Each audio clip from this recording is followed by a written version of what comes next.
বাংলাদেশের অন্যতম প্রধান রাজনৈতিক দল বাংলাদেশ জাতীয়তাবাদী দল বিএনপি।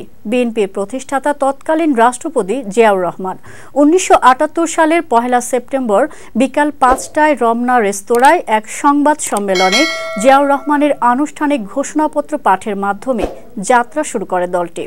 জিয়াউর রহমানের অনুপস্থিতিতে ১৯৯০-এর গণতন্ত্রায়নের পর জাতীয় সংসদ নির্বাচনে কয়েকবার ক্ষমতা গ্রহণ করে দলটি। প্রতিষ্ঠার পর থেকেই দলটি অগণিত মানুষের মন জয় করেছে। দলটিকে ভালোবেসে সারা দেশে ছড়িয়ে রয়েছে লক্ষ লক্ষ নেতাকর্মী, আছে কিছু পাগল কর্মীও। তাদের মধ্যে একজন নিজামুদ্দিন। দেশে ব্যাপক জনপ্রিয় এই দলটি আওয়ামী লীগের স্বৈরতান্ত্রিক রাজনীতির শিকার হয়ে দীর্ঘদিন নির্বাচনে অংশগ্রহণ করেননি। স্বৈরতান্ত্রিক রাজনীতির ফলে দলটির উপর চলেছে ব্যাপক নির্যাতন। এরই ধারাবাহিকতায় ২০১৪ সালে বিএনপি প্রতিষ্ঠাতা শহীদ রাষ্ট্রপতি জিয়াউর রহমানের শাহাদাত বার্ষিকীতে রান্না করা খাবার মাটিতে ফেলে নষ্ট করে দিয়েছিল স্থানীয় আওয়ামী লীগের নেতাকর্মীরা।